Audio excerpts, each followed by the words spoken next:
The topic of the conference is bringing data science to biology, kind of, and I'm trying to do this splits today, trying to integrate these two topics.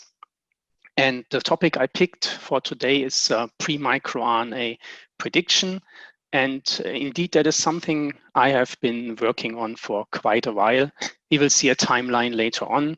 But I would like to, first of all, show that we have a nice book, Meonomics, which summarizes the bigger topic of microRNAs, omics, and obviously much of machine learning. It does not include deep learning at this point, but the volume 2 coming in 2020 will update the current book. So how do I come to the next slide then? Here we go. Great. So I didn't start out as a bioinformatician. There was no bioinformatics when I studied biology. So at that point, I studied biology, finished as a biologist, and transferred towards bioinformatics during my master and PhD studies. And then during the positions in Turkey, I kind of solidified that.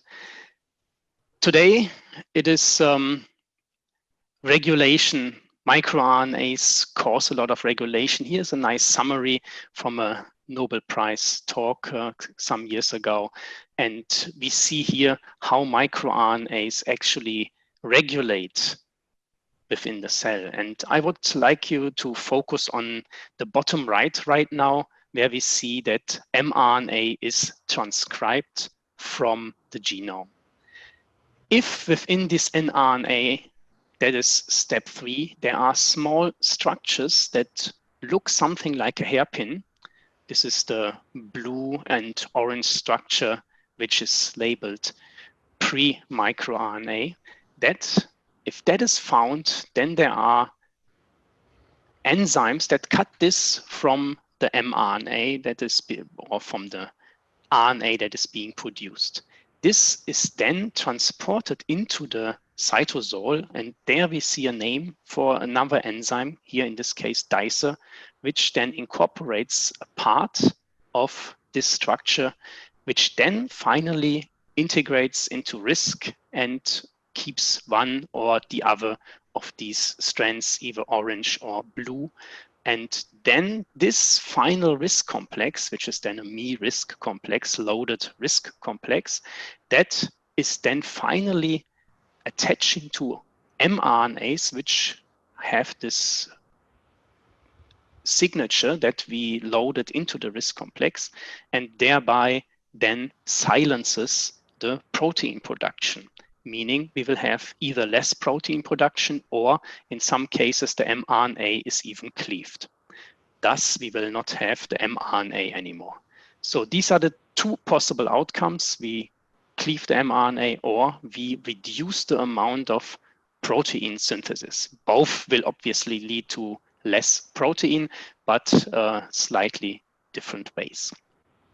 So this is how the eukaryotic cell actually uses microRNAs. It produces the microRNAs and then silences or reduces the amount of protein that is produced in the cytosol. Viral RNAs can have the same effect. So from outside of the cell, or once the virus transfers inside the cell, these viral RNAs can be produced and then act very similar or exactly the same as cellular microRNAs, and thereby hijack the host system and modulate the protein expression. I've been working on Coxiella, Toxoplasma, Brucella, and we see those as small images on the top right. That is my addition to this graph. And I don't see why these intracellular pathogens are not able to produce microRNAs and thereby regulate the host system. For Toxoplasma, this is probably accepted nowadays. For the other two, this is not. So for Coxiella and Brucella, which are both microbes, and Toxoplasma, which is not a microbe, these two former ones I'm currently investigating whether there is such a possibility. So this is the biology.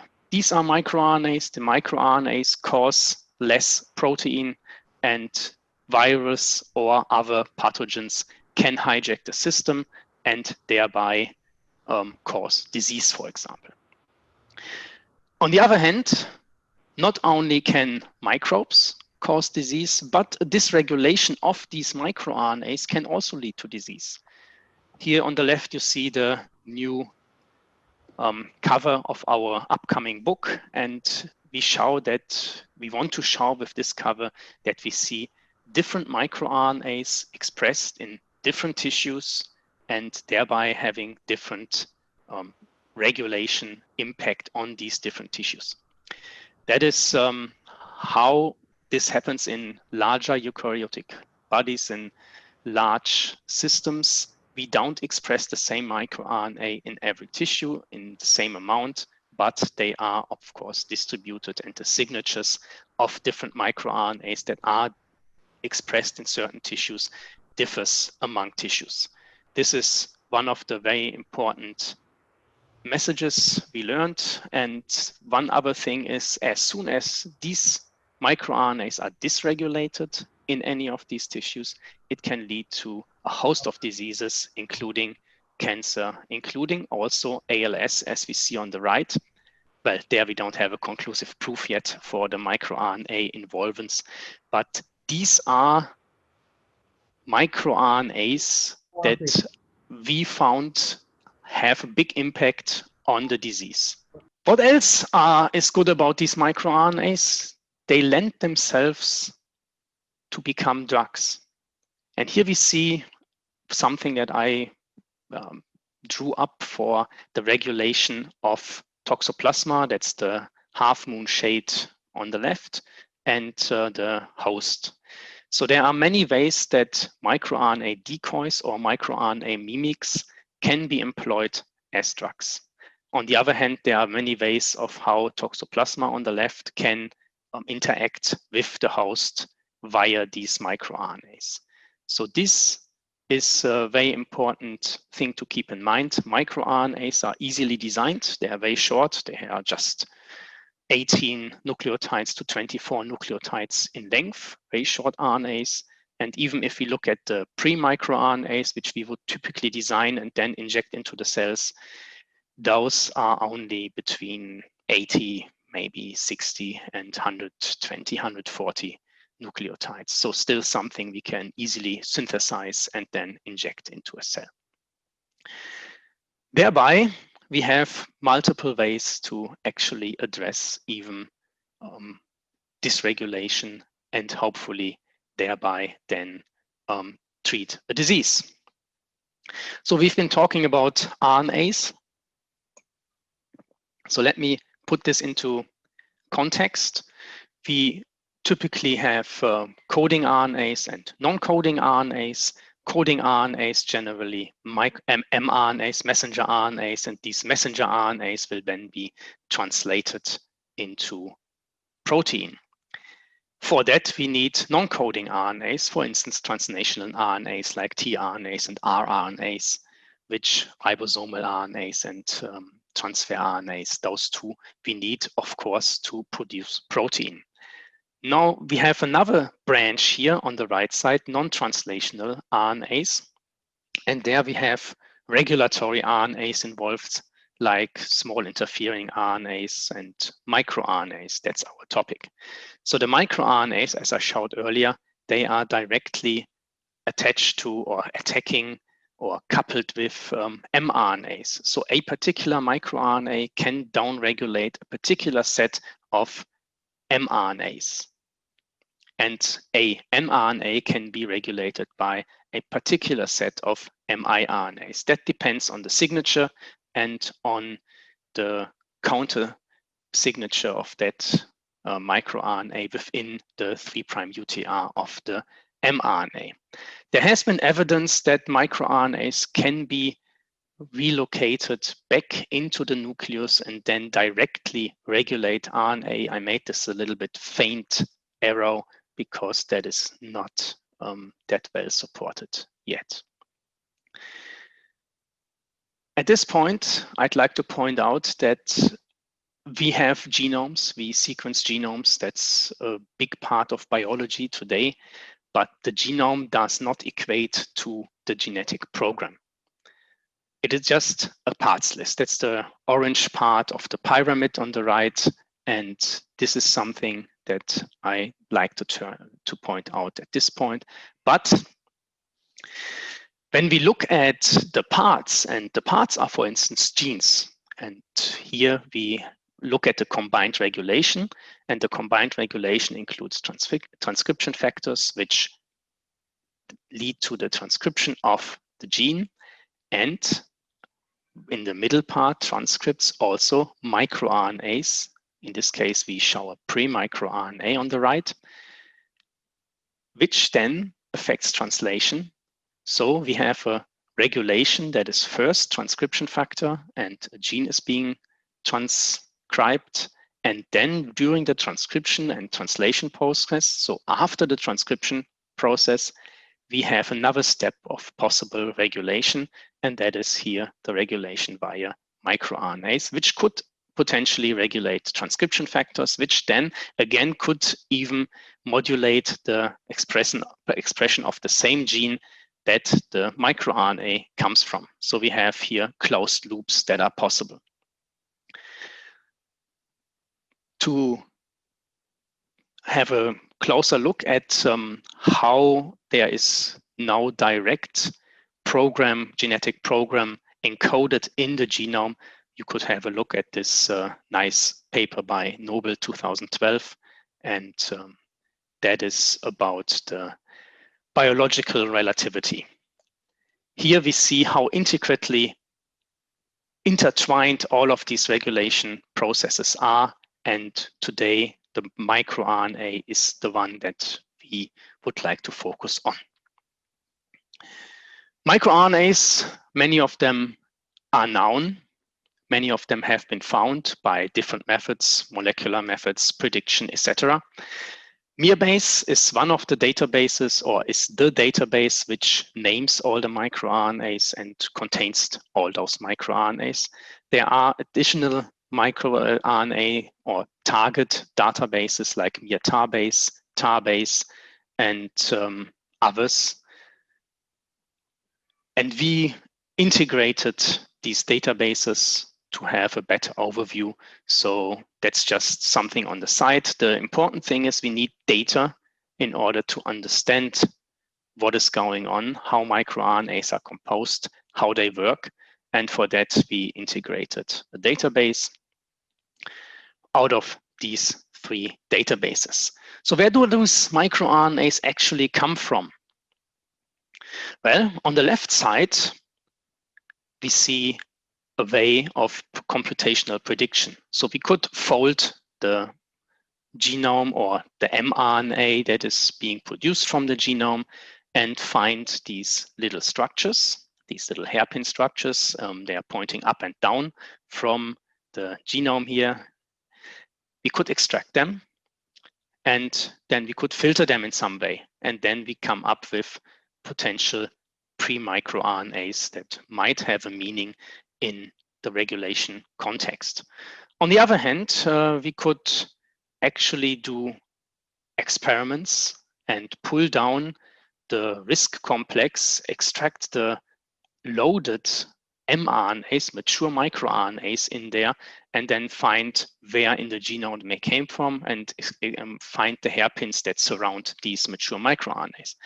That is, of course, possible, time-consuming, expensive, but of course the gold standard.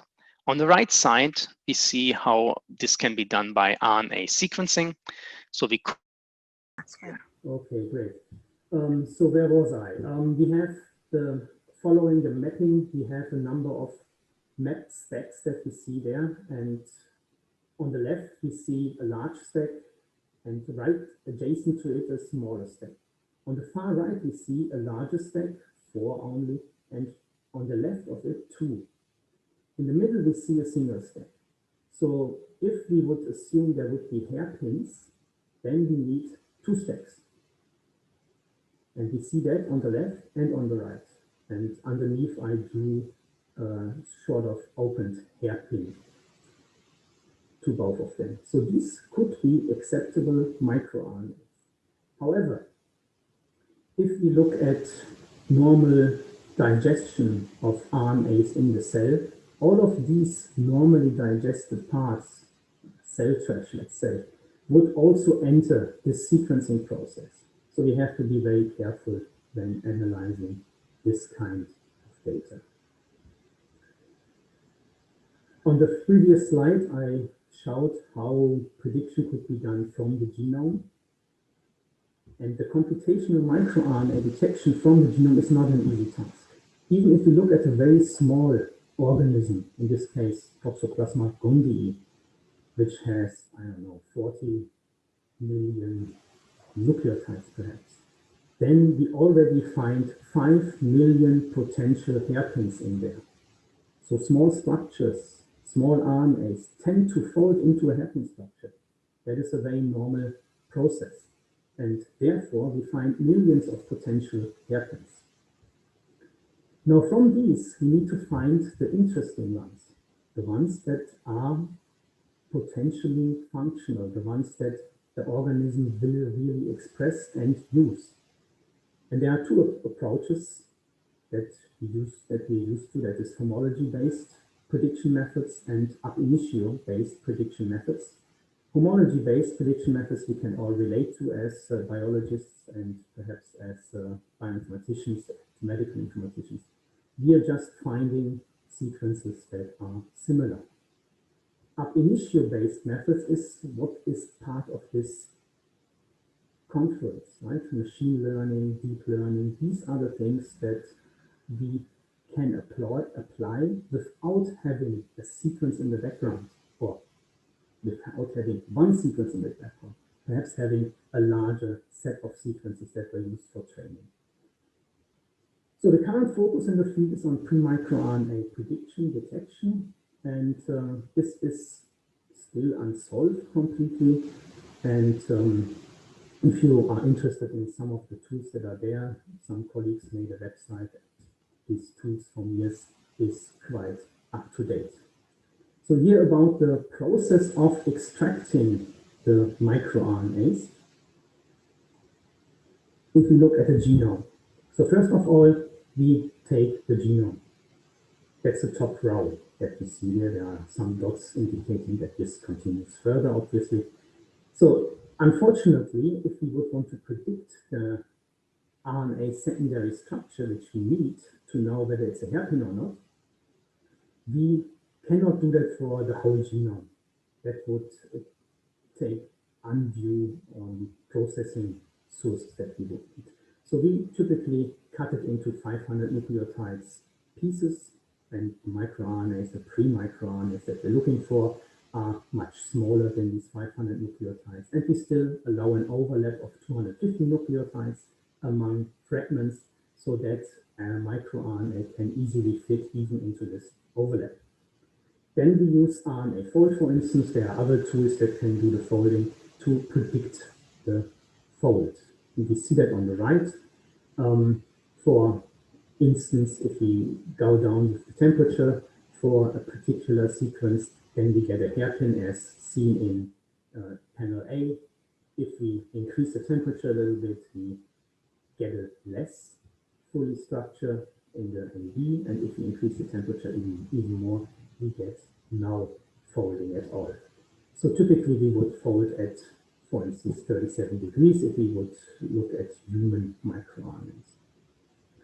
So, and employing this folding, then we can map back the structures to our genome, and then we have the little pre-microRNAs attached to the genome.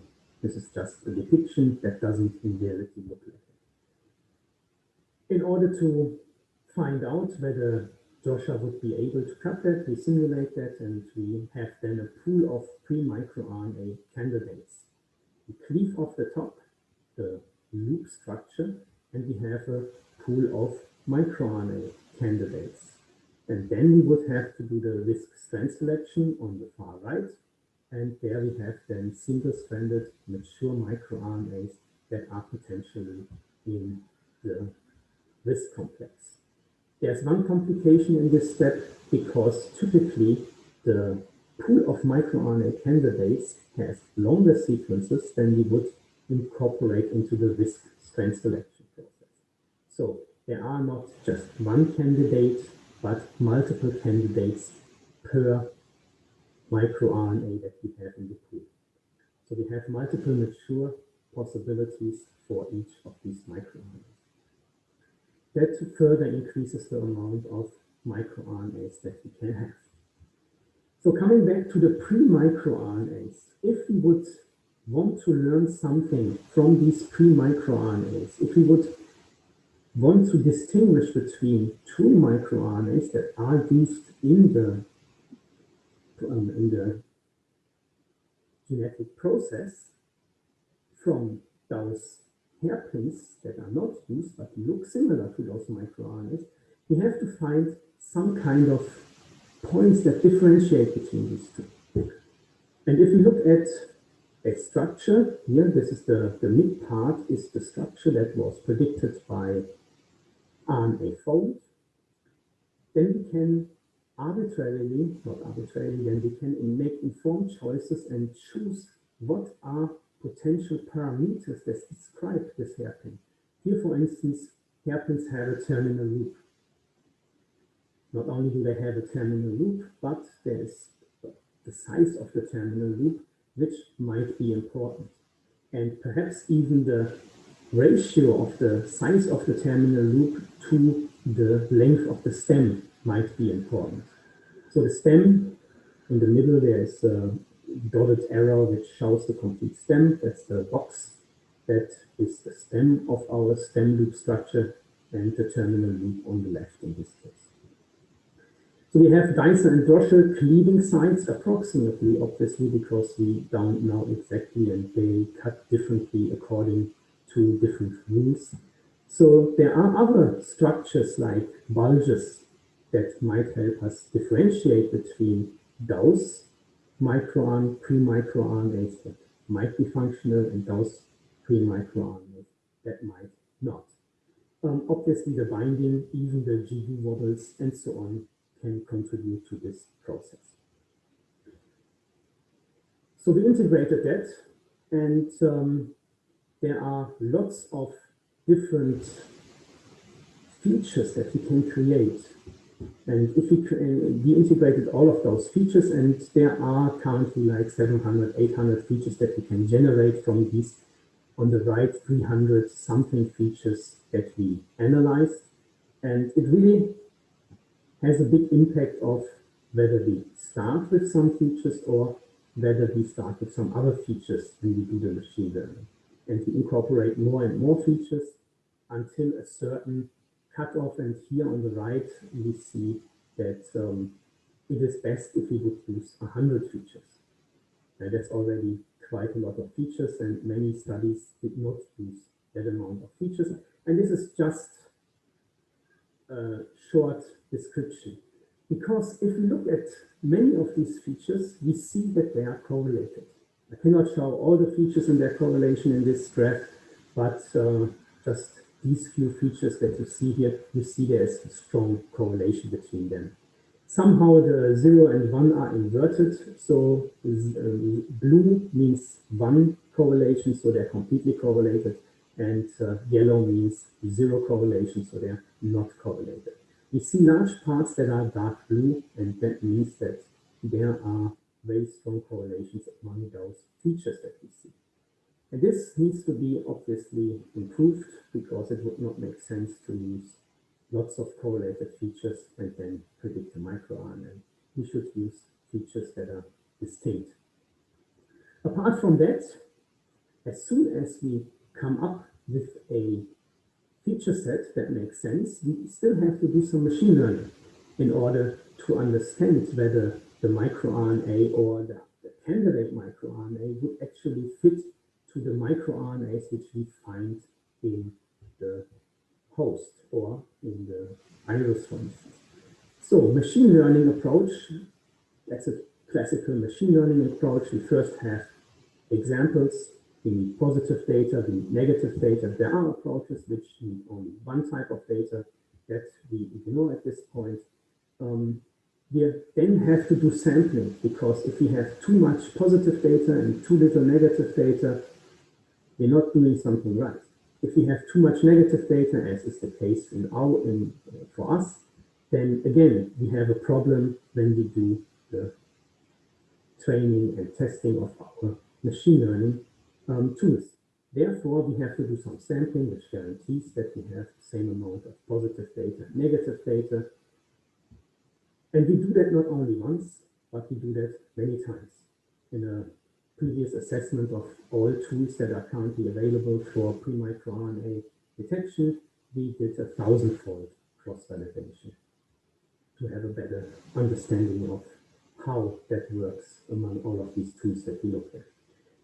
After sampling, we split into learning and testing. So you may find lots of publications that split into 90% learning and 10% testing. Don't trust the models, right? So we have to have a more balanced view of that. So 70-30 was a good trade-off here for the amount of data we had. And we were still able to make very nice models with 70% for training. And therefore, we could use a large amount of data for testing as well. So the testing then tests the model that we learned, and typically we've been using random forest in machine learning because that is a nice ensemble method and works very well. And therefore, we got very high accuracy. We could select the best model. That is not the right thing to do if you look at the grander scheme of things, but it is a thing that you can do and typically leads to already good results. Now let's put this into context.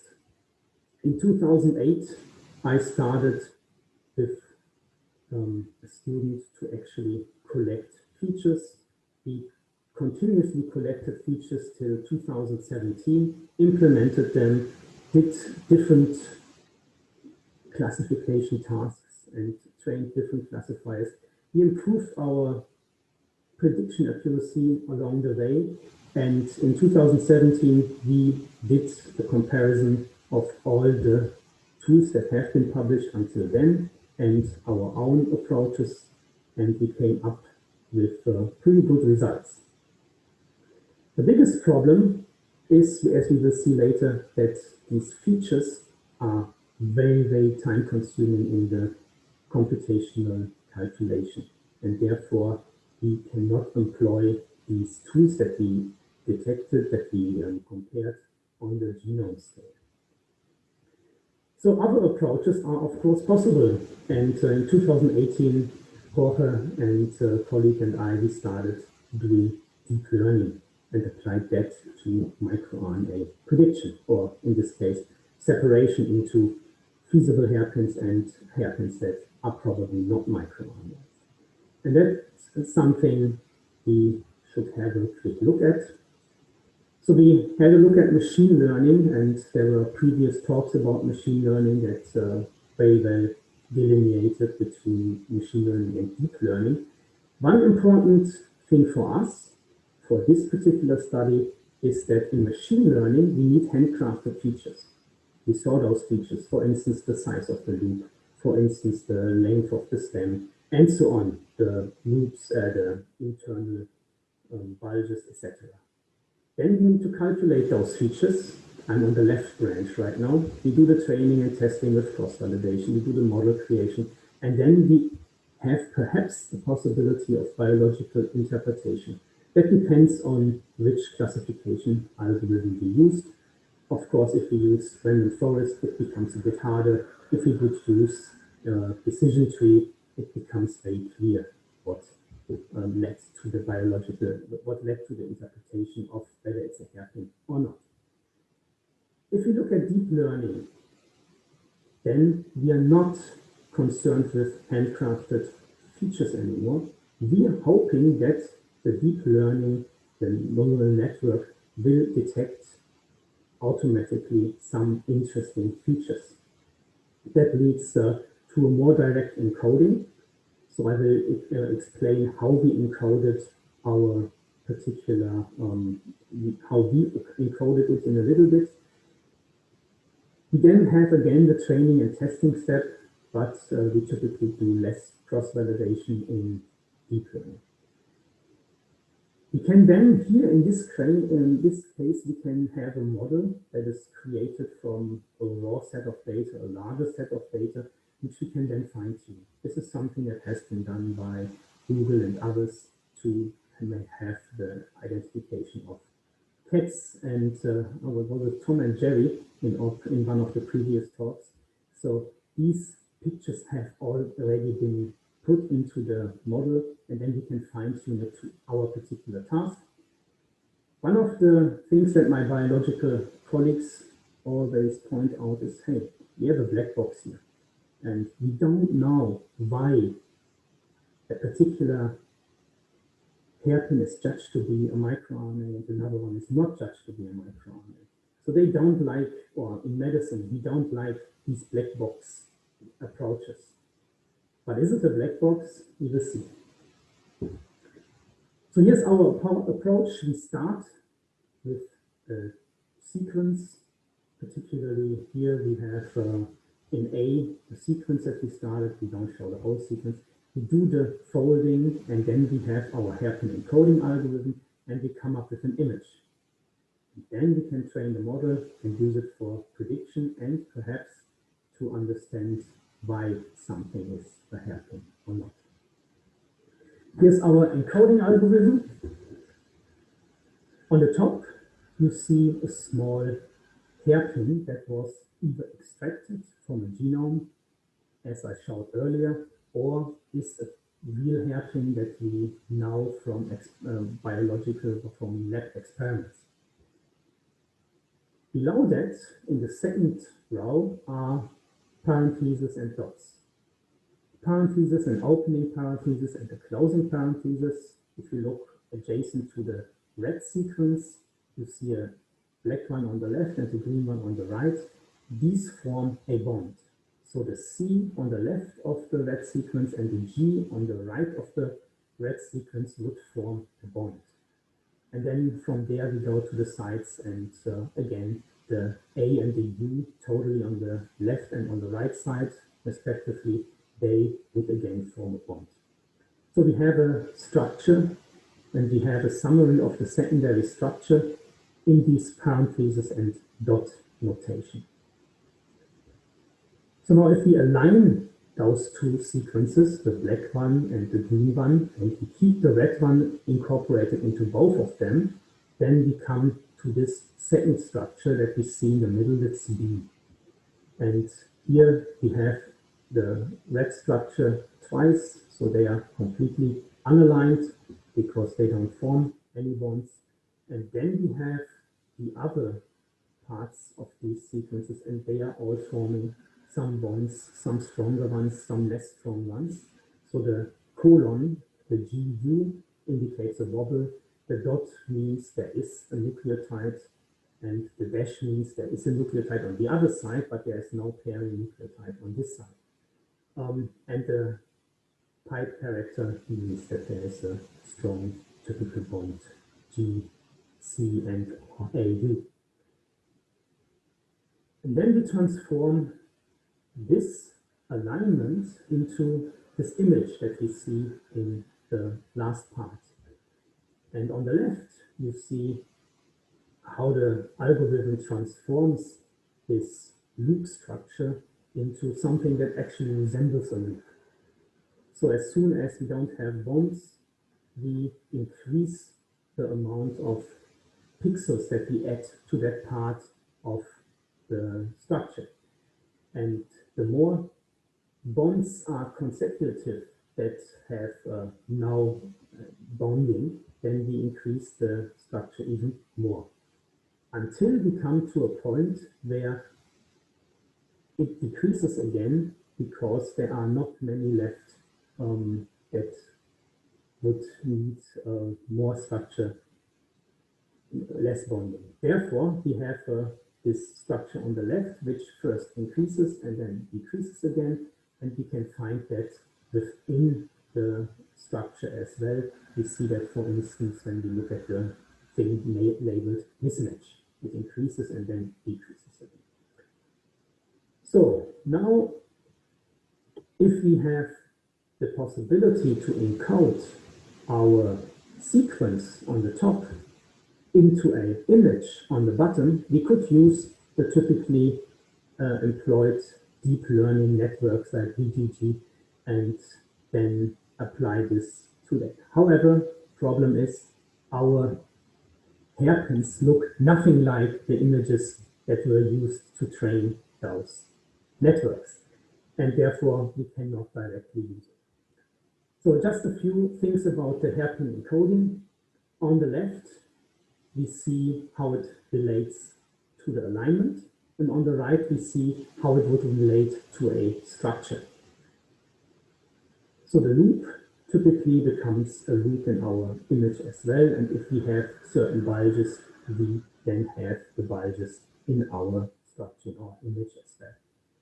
So we just chose to encode A as yellow, C as blue, G as red, and U as green, and gaps as black in our image, so that we give the algorithm another chance to differentiate if there is anything important about the sequence. Good, so now we have the hairpin encoded as an image. Then we need data to actually train our models. So we do have positive data. We have 25,000 hairpin images that are, also hairpins that are known in Nearbase. That is a mixture from different organisms, however. So we have images, or we have hairpins from human, we have hairpins from all kinds of apes, we have hairpins from plants and even viruses. So there are lots of hairpins that are mixed here in the 24,000 hairpin images. For human, we have around 1,830. There are more sequences in Nearbase, but we filtered it a little so that we can get rid of some that we don't believe are actual hairpins. On the other hand, we have negative data, and there I have to caution, because there is no negative data. Negative data would imply that under no circumstances a particular sequence will form a hairpin and then be able to convey some regulation. That we cannot say. So we cannot measure all of the possible hairpins that can be made from a genome under all possible conditions, and therefore we have pseudo negative data. So some of our negative data could still be positive. There are some example data sets, and I will show some more in a little bit, but we sampled our negative data from these three, pseudo, shuffled, and NEC-HSA. We have around 10 times as much negative data in this case as we have positive data, so we have to sample from here. Again, our training to testing ratio is 70 to 30. We don't have so much positive and negative data, so we cannot use 50-50 or something, so we have to use this 70-30 approach to have enough data to train a nice model. So now we also took the liberty to pre-train our samples. So we had a rough training and did that from the whole mod Nearbase 25,000 microRNAs. We did not include the human hairpins in them. And then we did fine-tuning using the human hairpins. And for that, we used 100 epochs, we did Adam optimization and so on. The structure that we used, that we built in order for our model is seen on the bottom. And there are lots of layers that we used, and at the end, the softmax layer tells us what it is, hairpin or not hairpin. So now, if we compare between the deep learning approach that we newly took and the machine learning approach that we used in the past, we see that the first thing is speed. At the beginning, we have to always fold each sequence using RNA fold. And RNA fold is actually the bottleneck here.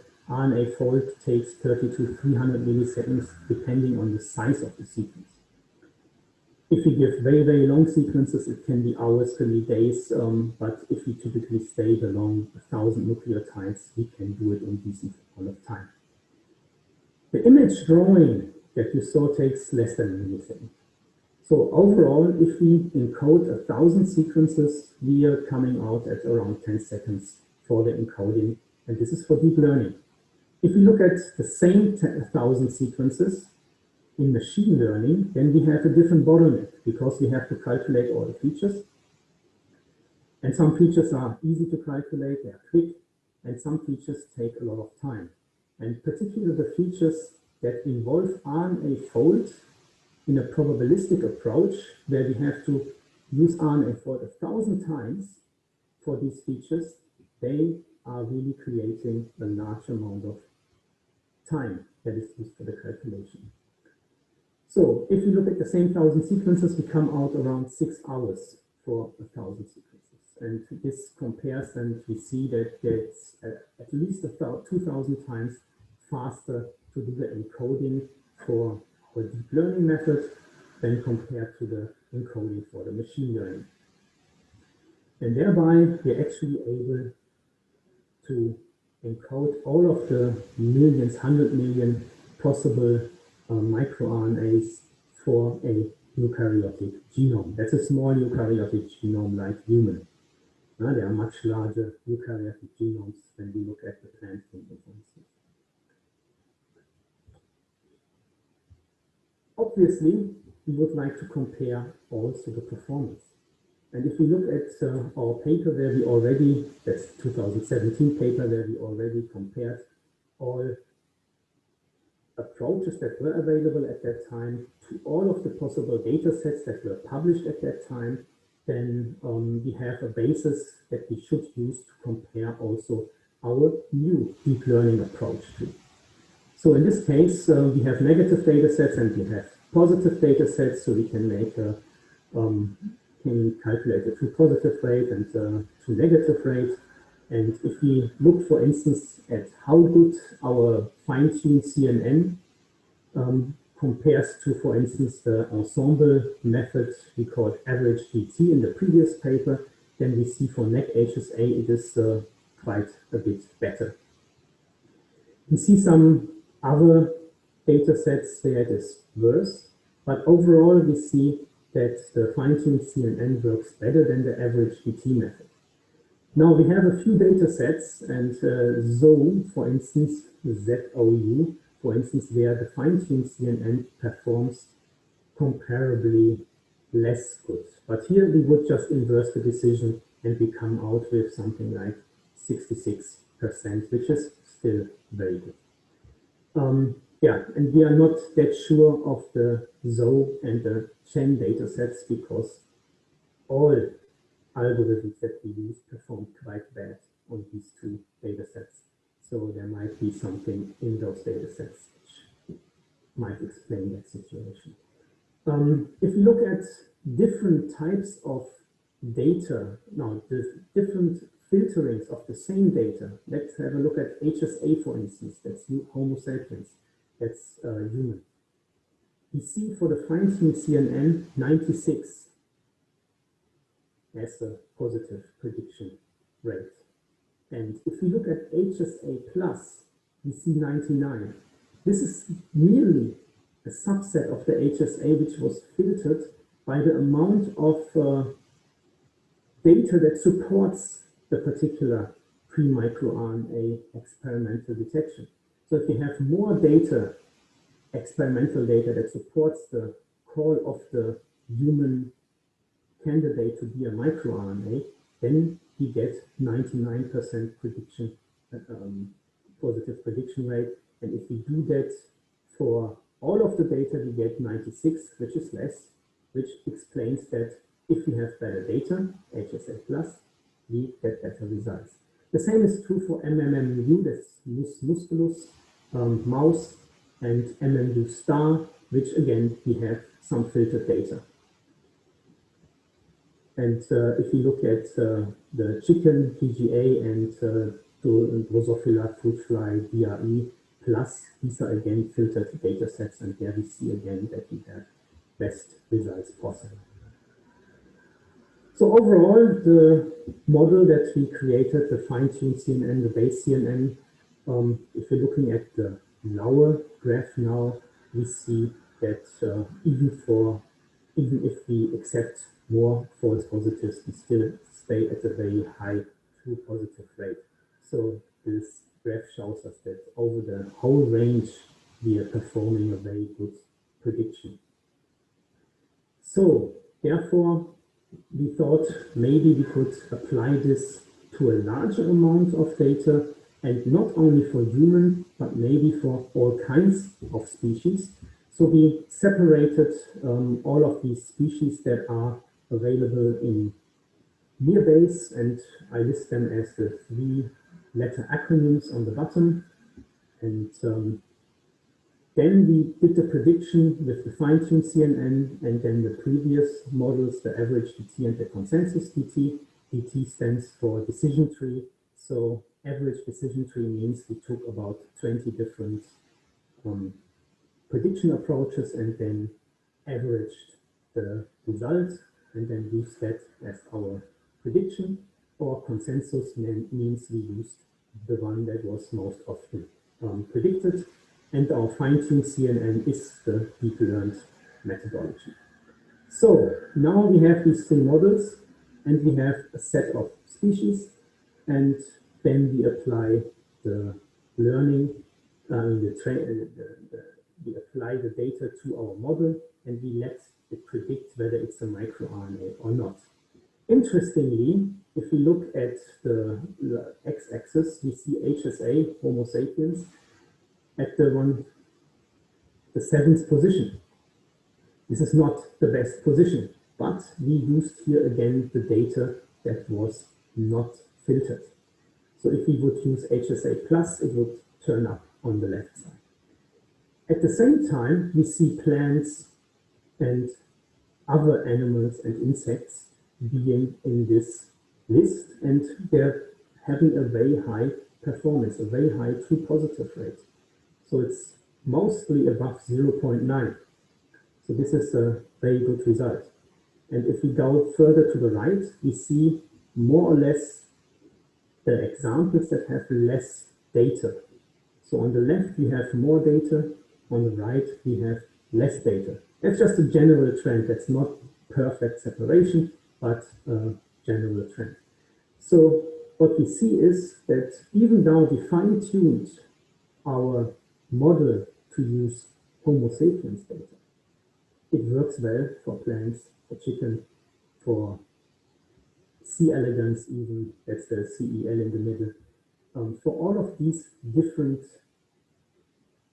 hairpins, it works very well, which is contrary to the current belief that plants are very much different.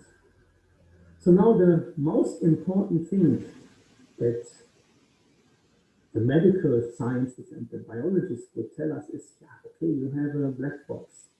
That doesn't help us. We don't know why it decided.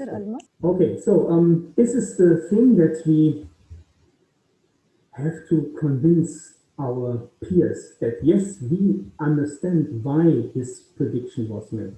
And here the saliency maps that we can produce, where we can pick out which pixel was involved in the decision whether it's a microRNA or not.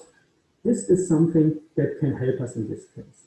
So, for instance, if we say, okay, if the pixel was involved in the prediction that something is a pre-microRNA, we color it green. If the pixel is always involved in predicting that it's not a pre-microRNA, we color it red. And then all shapes, if a red one and the green one coincide, it comes to all shades of yellow. So we have these 3 possibilities. So now we see In the bottom picture, which is an average over all the human microRNAs, then we see that the red ones are more or less on the outside of the graph, and that the green ones are more or less on the middle of the graph. There is the stem, and the yellow ones are at the borders. Interestingly, this is something that is not expected maybe by some, is that the loop has no impact. But obviously that must be the case because every short RNA folds into a structure that contains a loop, so the negative examples and the positive examples have loops, so we cannot use them to differentiate. This brings me to the end, and training and testing data is not perfect. So we have to apply in the future filtering approaches to make sure that we pick out only the real data. The encoding is also not perfect. We looked at the 2D structure now, but we could perhaps use the 3D structure because RNA is folded into a secondary structure, yes, but it's a 3-dimensional structure. It's not a secondary, two-dimensional structure. So this is something we might employ in the future. And one thing, just to make everyone profit from this approach, is we definitely need to create a web service so that anyone could just submit the sequence, then have it evaluated whether it's a microRNA or not. So at the beginning, with the machine learning, the 3 persons marked on the right were mostly involved in that approaches, and the person on the top left, Corper, he is involved in this detection of the pre-microRNAs using convolutional neural networks or deep learning in our case. If you want to see the current paper, it's actually at bioRxiv at the moment, and we are trying to publish it elsewhere as of now. So thank you very much for your attention. If you have any questions, let me know.